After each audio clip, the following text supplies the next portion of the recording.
Hello friends, welcome back to my channel. இன்றைக்கி பார்த்தீங்கன்னா 30 days சேலஞ்சோட டே 3. இப்போ வாங்க வீடியோக்குள்ளே போகலாம். என்னடா இவ்வளோ டிஷ் இருக்குதுன்னு பார்த்துட்டு இருக்கீங்களா? இது எல்லாமே என்னோடய ஹஸ்பண்ட் பர்த்டேக்காக செஞ்சது. இப்போ வாங்க பிரியாணி எப்படி செய்கிறதுன்ட்டு பார்க்கலாம். நான் வந்து 2 கப் அரிசி வந்து ஊற வச்சுருக்கேன். இப்போ வந்து தேவையான பொருள் எல்லாம் எடுத்து வச்சுருக்கேன். புதினா, கொத்தமல்லி, லெமனு, அப்புறம் ஸ்பைசஸ்ஸு, ஆனியன், தக்காளி, அப்புறம் பார்த்திங்கன்னா இஞ்சி பூண்டு பேஸ்ட் எல்லாமே ரெடியாக இருக்குது. இப்போ வாங்க பிரியாணி செஞ்சிடலாம். நான் பார்த்திங்கன்னா கம்மியாக தான் செய்கிறேன், அதனால் குக்கரில் செய்ய போகிறேன். இப்போ வாங்க குக்கரில் எப்படி செய்கிறதுன்ட்டு காட்டுறேன். இப்போ வந்து நான் குக்கர் சூடு பண்ணிக்கிறேன். இப்போ இதில் வந்து ஒரு 3 ஸ்பூன் அளவுக்கு நான் ஆயில் ஊற்றிக்கிறேன். இப்போ வந்து எல்லா ஸ்பைசஸும் நான் போட்டுக்கிறேன். பட்டை, கிராம்பு, ஏலக்காய், அப்புறமா பார்த்திங்கன்னா பிரிஞ்சி இலை, அன்னாச்சி பூ எல்லாமே போட்டுக்கிறேன். இப்போ இது எல்லாத்தையும் நல்லா வந்து அரோமா வர வரைக்கும் ஃப்ரை பண்ணிக்கோங்க. இப்போ இது கூட பார்த்திங்கன்னா கட் பண்ணி வச்சுருக்கிற ஆனியன் வந்து சேர்த்துக்கலாம். ஆனியன் நல்லா கோல்டன் ப்ரௌன் கலர் ஆகிற வரைக்கும் ஃப்ரை பண்ணிக்கோங்க. நிறைய பேர் சப்ஸ்கிரைப் பண்ணாமே பார்த்துட்டு இருக்கீங்க. என்னோடய வீடியோஸ் உங்களுக்கு பிடிச்சிருந்துச்சுன்னா ப்ளீஸ் சப்ஸ்கிரைப் பண்ணிக்கோங்க. அப்போ தான் எனக்கு கொஞ்சம் மோட்டிவேஷனாக இருக்கும். நான் வந்து டெய்லி வீடியோஸ் அப்லோட் பண்ணிகிட்டே இருப்பேன், நீங்கள் தவறாமல் பார்க்கலாம். இப்போ வந்து நல்லா கோல்டன் ப்ரௌன் கலர் ஆகிற வரைக்கும் ஃப்ரை பண்ணிக்கலாம். ஆனியன் வந்து எந்த அளவுக்கு ஃப்ரை பண்ணுறீங்களோ அந்தளவுக்கு டேஸ்ட் நல்லாயிருக்கும். பாருங்கள், இந்த அளவுக்கு நல்லா கோல்டன் ப்ரௌன் கலர் ஆகிற வரைக்கும் ஃப்ரை பண்ணிக்கோங்க. இப்போ இது கூட பார்த்திங்கன்னா இஞ்சி பூண்டு பேஸ்ட் வந்து நான் 1 ஸ்பூன் அளவுக்கு நான் போட்டுக்கிறேன். நல்லா பச்சை வாசனை போகிற வரைக்கும் ஃப்ரை பண்ணிக்கலாம். இப்போ வந்து நம்ம பச்சை மிளகாய் போட்டுக்கலாம். நான் வந்து குட்டி சைஸில் இருக்குன்றதுனால 4 எடுத்திருக்கேன். இங்கே பெரிய சைஸாக இருந்தால் ஒரு 2 இல்லை 3 போட்டுக்கோங்க. இப்போ இதுவும் நல்லா வதக்கி விட்டுக்கோங்க. இது கூட பார்த்திங்கன்னா மீடியம் சைஸ் தக்காளி வந்து நான் கட் பண்ணி வச்சுருக்கேன். இந்த மாதிரி நீளமாக கட் பண்ணிக்கோங்க. நான் இப்போ இதையும் போட்டு நல்லா மிக்ஸ் பண்ணிக்கிறேன். தக்காளி எல்லாம் நல்லா கரியிற அளவுக்கு நல்லா வந்து வேக வச்சுக்கோங்க. தக்காளி, ஆனியன் எல்லாமே வந்து நல்லா மிக்ஸ் ஆகிருக்கணும். இந்த அளவுக்கு நல்லா வந்து குக் பண்ணிக்கோங்க. இப்போ இது கூட பார்த்திங்கன்னா புதினா, கொத்தமல்லி நான் போட்டுக்கிறேன். நான் வந்து புதினா 1 பிடி, அப்புறமா கொத்தமல்லி 1 பிடி அளவுக்கு எடுத்திருக்கேன். இப்போ எதுவும் நல்லா போட்டு மிக்ஸ் பண்ணிக்கலாம். இப்போ இது கூட பார்த்திங்கன்னா எல்லா மசாலாவும் நம்ம வந்து போட்டுக்கலாம்.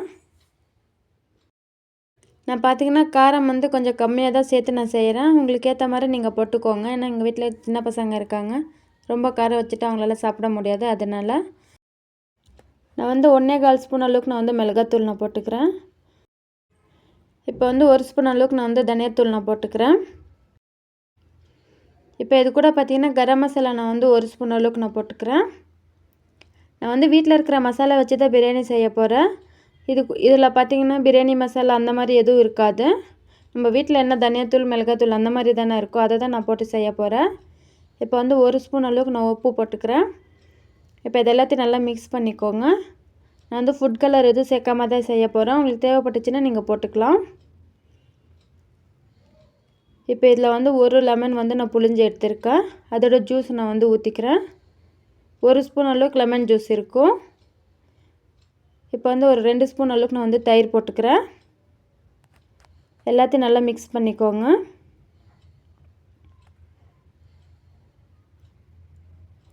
இப்போ இது கூட பார்த்திங்கன்னா நம்ம வந்து சிக்கன் சேர்த்துக்கலாம்.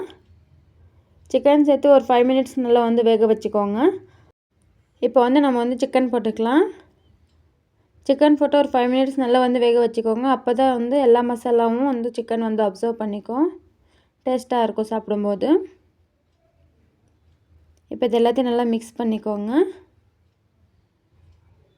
தண்ணி எதுவும் ஊற்ற வேண்டாம், சிக்கனில் வர தண்ணியே கரெக்டாக இருக்கும். ஃப்ளேம் பார்த்திங்கன்னா மீடியமில் வச்சுக்கோங்க, அப்போ தான் அடி பிடிச்சிடாமல் இருக்கும். இந்த சைடு பார்த்திங்கன்னா நான் வந்து முட்டை வேக வச்சுட்டு இருக்கேன். பாருங்கள், இந்த சைடு நல்ல சிக்கன் வந்து வெந்துட்டு இருக்குது சூப்பராக. நான் பார்த்திங்கன்னா 2 கப் அரிசி எடுத்ததுனால கரெக்டாக 4 கப் வந்து தண்ணி ஊற்றிக்கிறேன். குக்கரில் செய்யும்போது பார்த்திங்கன்னா கரெக்டாக இருக்கணும் தண்ணி.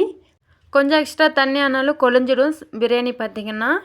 அதனால் கரெக்ட் அளவு ஊற்றிக்கோங்க. எந்த டம்ளரில் அரிசி எடுக்கிறீங்களோ அதே டம்ளரில் வந்து தண்ணி ஆட் பண்ணிக்கோங்க. என்னோடய வீடியோஸ் உங்களுக்கு பிடிச்சிருந்துச்சுன்னா ப்ளீஸ் சப்ஸ்கிரைப் பண்ணிவிட்டு பக்கத்தில் இருக்கிற பெல் ஐக்கானே கிளிக் பண்ணிக்கோங்க. அப்போ தான் நான் எப்போல்லாம் வீடியோஸ் அப்லோட் பண்ணுறேனோ அப்போல்லாம் உங்களுக்கு நோட்டிஃபிகேஷனில் வரும். 1 கப் அரிசிக்கு 2 கப் வந்து தண்ணி. இந்த ஸ்டேஜில் பார்த்தீங்கன்னா நீங்கள் வந்து கரெக்டாக இருக்க உப்பு காரம் இல்லைன்னு சொல்லிவிட்டு ஒரு வாட்டி டேஸ்ட் பண்ணி பார்த்துக்கோங்க. உப்பு காரம் வந்து கொஞ்சம் அதிகமாக இருக்கணும். அப்போ தான் நம்ம அரிசி போட்டு வேக வைக்கும்போது கரெக்டாக இருக்கும். ரொம்ப எல்லாம் இருக்கக்கூடாது, கொஞ்சம் லைட்டாக வந்து அதிகமாக இருந்துச்சுன்னா கரெக்டாக இருக்கும். இப்போ பாருங்கள் நல்லா கொதித்து வந்துச்சு. இப்போ வந்து அரிசி போட்டுக்கலாம். அரிசி பார்த்திங்கன்னா ஒரு 1/2 ஹவருக்கு வந்து ஊற வச்சுக்கோங்க. இப்போ அது கூட பார்த்திங்கன்னா அரிசி சேர்த்துக்கலாம். நம்ம அரிசி போடும்போது பார்த்து போட்டுக்கோங்க. நீங்கள் வந்து கரண்டியில் கூட எடுத்து நீங்கள் வந்து அரிசி போட்டுக்கலாம். பிகினர்ஸாக இருக்கிறீங்கன்னா கரண்டியில் எடுத்து நீங்கள் வந்து அரிசி போட்டுக்கோங்க. அப்புறமா அந்த தண்ணி கை மேலே பட்டுச்சுன்னா ரொம்ப வலிக்கும். இப்போ வந்து நல்லா மிக்ஸ் பண்ணிக்கோங்க. லேசாக கொதிக்கும்போது பார்த்திங்கன்னா குக்கர் மூடி நம்ம போட்டுக்கலாம். குக்கர் மூடி போட்டுட்டு 2 விசில் விட்டுங்க, அப்போ கரெக்டாக இருக்கும். இப்போ வந்து க்ளோஸ் பண்ணிக்கிறேன். 2 விசில் வரட்டும். இப்போ பாருங்கள் நல்லா வந்து 2 விசில் வந்தாச்சு. இப்போ வாங்க ஓப்பன் பண்ணி பார்க்கலாம். பாருங்கள் பார்க்கவே ரொம்ப சூப்பராக இருக்குது. குக்கரில் வச்சதுனால அந்த சாப்பாடு கொதிக்கும் போது எல்லா ஸ்பைசஸும் மேலே வந்திருக்கு, அவ்வளோதான். பாருங்கள் பார்க்க ரொம்ப சூப்பராக இருக்குது. கண்டிப்பாக ட்ரை பண்ணுங்கள். ரொம்ப சிம்பிள் தான். வீட்டில் இருக்கிற மசாலா வச்சு தான் நான் ட்ரை பண்ணியிருக்கேன். இப்போ வாங்க என்னோடய ஹஸ்பண்ட் பர்த்டேக்காக நான் என்னென்ன செஞ்சுருக்கேன்ட்டு பார்க்கலாம். இது பார்த்தீங்கன்னா சிக்கன் கிரேவி நான் வந்து வச்சுருக்கேன். இப்போ நம்ம செஞ்ச பிரியாணி ரெடியாக இருக்குது. என்னோடய கிச்சன் பார்த்திங்கன்னா ரொம்ப குட்டி, அதனால் இது கொஞ்சம் எடுத்து நான் ஓரமாக வச்சுக்கிறேன். டேஸ்ட் ரொம்ப சூப்பராக இருந்துச்சு, ட்ரை பண்ணி பாருங்கள். நான் வந்து சிக்கன் கபாப் செஞ்சுருக்கேன். அதுக்கப்புறம் பார்த்திங்கன்னா KFC சிக்கன் செஞ்சுருக்கேன். இதோட வீடியோஸ் எல்லாம் நான் வந்து நெக்ஸ்ட் அப்லோட் பண்ணிகிட்டே இருப்பேன். மீனும் ஃப்ரை பண்ணி வச்சுருக்கேன்.